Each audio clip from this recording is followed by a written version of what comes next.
Hello and welcome. I'm Methvin, and this is the Temple of Elemental Evil, which was the second of the three games released by Troika Games. I think it was released in 2003 or 2004.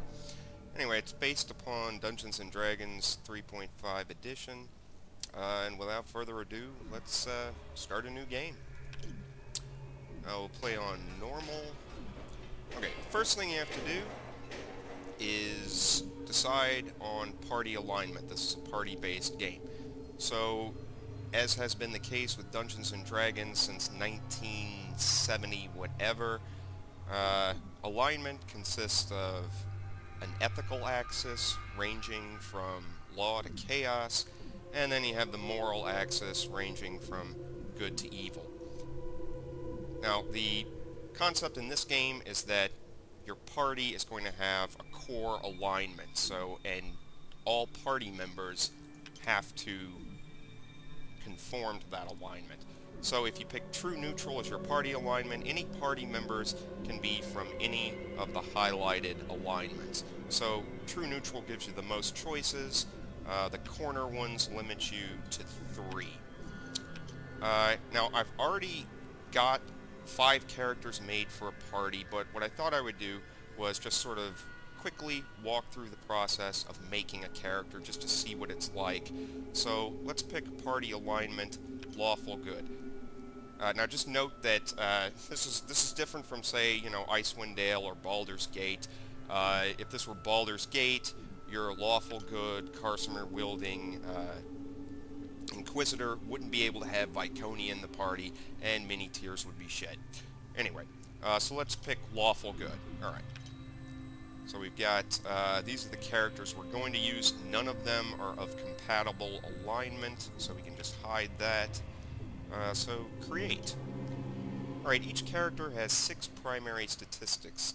Strength, dexterity, constitution, intelligence, wisdom, and charisma. In order to generate those, there are 2 methods. You can roll, and what this does, this is representing rolling a 6-sided dice, a 6-sided die, I guess, 4 times, and then subtracting the lowest of those. So you wind up with 6 numbers ranging from 3 to 18. Now this roll is pretty mediocre. It's actually not that bad.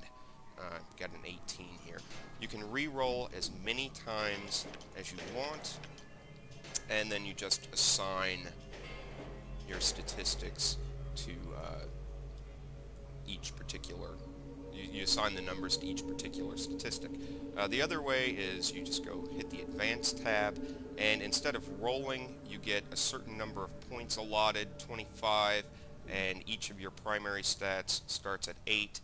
It can't go below 8, and you just spend your points to raise the stats. And as you can see, the higher you raise the stat, the more points it will cost.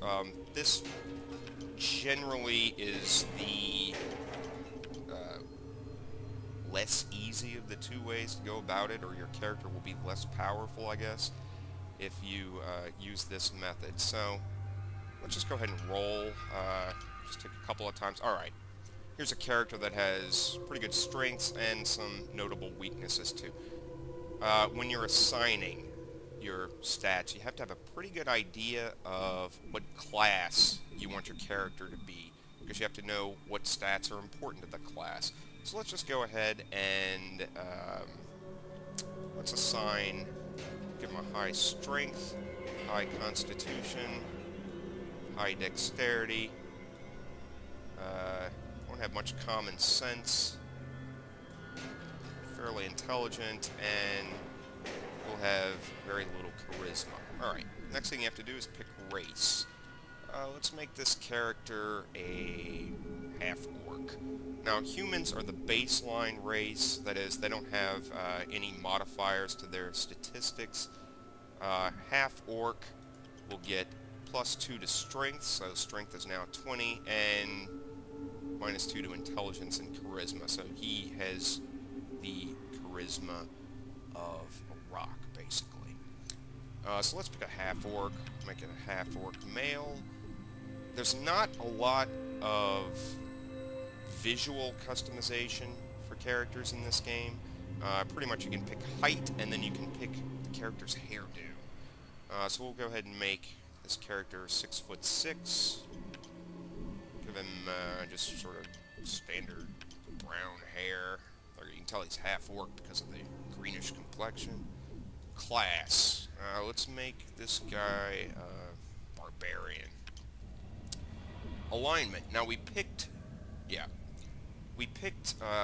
lawful good as our alignment. Now we should be able, for most characters, we'd be able to pick lawful good, lawful neutral, or neutral good. However, because barbarians can't be lawful, the only option we have is neutral good. So we've got a neutral good half-orc. Deity. For most classes, this is pretty inconsequential. This is just for flavor. The only class it really matters to is cleric that I can think of off the top of my head. Anyway, we'll make him a devotee of Khorne. Alright. Feats. Feats are character enhancements, mostly related to combat. You get one at level 1, humans get an additional one, and you get an additional feat most characters will get them every 3 levels. So for our barbarian here, let's go ahead and pick something related to combat. We'll get power attack. This gives the power attack, lets the character do more damage, but it cuts down on his chance to hit. Skills. Alright. See the entire list of skills here. There are a lot of them.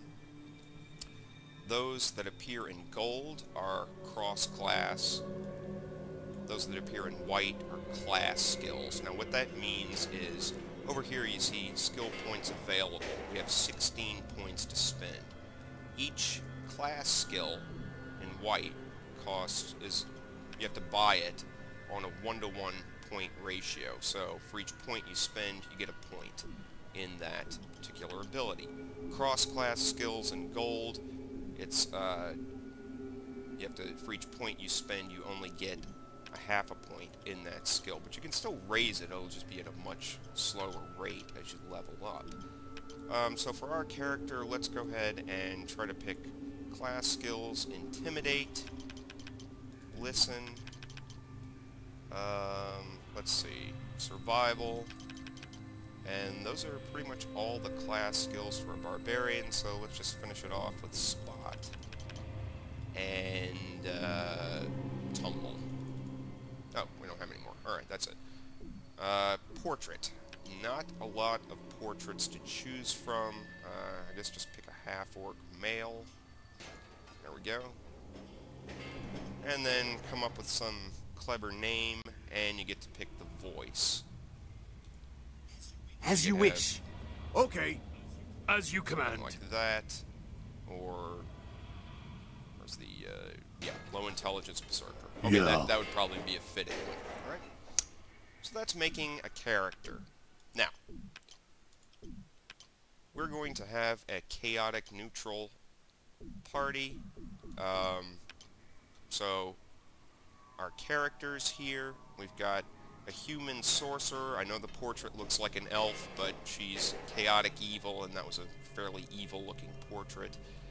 We've got a true neutral cleric, a true neutral fighter, chaotic neutral fighter, and a chaotic neutral bard. So without further ado, let's go ahead and get these into party and get the game going. So, here we go.